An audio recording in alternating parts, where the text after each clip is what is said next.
Hi hello എല്ലാവർക്കും നമസ്കാരം.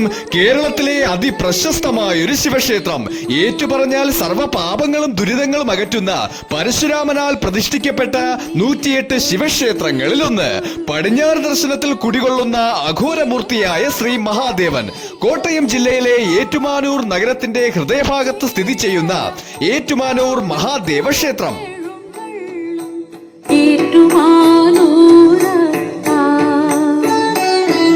ഈ ക്ഷേത്രത്തിൽ വരുന്ന ഭക്തർക്ക് ലഭിക്കുന്നത് സന്തോഷവും സമാധാനവും കുളിർമയും ഒക്കെ ചേരുന്ന ഒരു നവ്യാനുഭവം തന്നെയാണ്.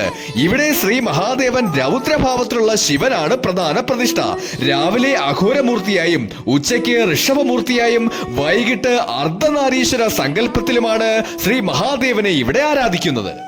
ഉപദേവതകളായി ഗണപതി, ദക്ഷിണാമൂർത്തി, ദുർഗ, ശാസ്താവ്, നാഗം, യക്ഷിയമ്മ എന്നീ പ്രതിഷ്ഠകളുമുണ്ട്.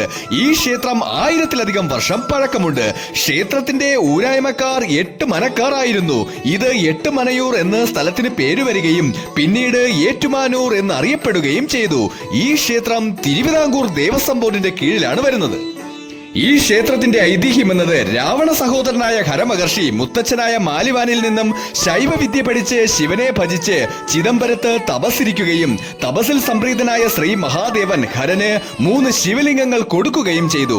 അവയിലൊന്ന് വലത്തെ കൈയിലും മറ്റൊന്ന് ഇടത്തെ കൈയിലും ബാക്കിയൊന്ന് വാഗൊണ്ട് കടിച്ചു പിടിച്ച് ആകാശമാർഗം യാത്രയാവുകയും ചെയ്തു. യാത്രാമധ്യേ ക്ഷീണിതനായ ഹരൻ ഒരു സ്ഥലത്തെത്തുകയും അവിടെ വിശ്രമിക്കുകയും ചെയ്തു. തന്നോടൊപ്പം കൊണ്ടുവന്ന 3 ശിവലിംഗങ്ങളും അവിടെ ഇറക്കി വയ്ക്കുകയും ചെയ്തു. എന്നാൽ വിശ്രമത്തിന് ശേഷം പോകാൻ തയ്യാറെടുത്ത ഹരന് 3 ശിവലിംഗങ്ങളും അവിടെ ഉറച്ചിരിക്കുന്നതായി കാണുകയും ഉടനെ മഹാദേവന്റെ ഒരു അശരീരി അവിടെ മുഴങ്ങുകയും ചെയ്തു. തന്റെ ഭക്തർക്ക് അനുഗ്രഹമേകാൻ ഇതാണ് ഉചിതമായ സ്ഥലം എന്ന് മഹാദേവൻ പറയുകയും പിന്നീട് 3 ശിവലിംഗങ്ങളും അവിടെയുണ്ടായിരുന്ന വക്രപാത മഹർഷിയെ ഏൽപ്പിച്ച് ഹരൻ പോകുകയും ചെയ്തു.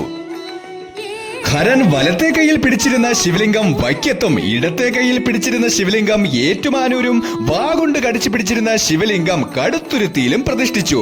അതിനാലാണ് ഈ 3 ക്ഷേത്രങ്ങളിലും ഉച്ചയ്ക്ക് മുൻപ് ദർശനം നടത്തുന്നത് വളരെ വിശേഷമായി കാണുന്നത്. ഇവിടത്തെ 7 പൊന്നാന എഴുന്നേൽപ്പിനിരുത്തുന്ന ആസ്ഥാന മണ്ഡപവും നന്ദികേശനും ദാരുശില്പങ്ങളും ചുമർ ചിത്രങ്ങളും ഋഷഭ വിഗ്രഹത്തിനുള്ളിലെ ഉദരരോഗ സംഹാരിയായ നെന്മണിയും നേത്രരോഗ ശമനത്തിന് കണ്ണിലെഴുതുന്ന കരിയുള്ള കിടാവിളക്കുമെല്ലാം ഏറ്റുമാനൂരപ്പന്റെ സവിശേഷതകളാണ്. ഏവർക്കും ഏറ്റുമാനൂരപ്പന്റെ അനുഗ്രഹങ്ങൾ ഉണ്ടാകട്ടെ എന്ന് ആശംസിച്ചുകൊണ്ട് മഹാശിവരാത്രി ആശംസകൾ.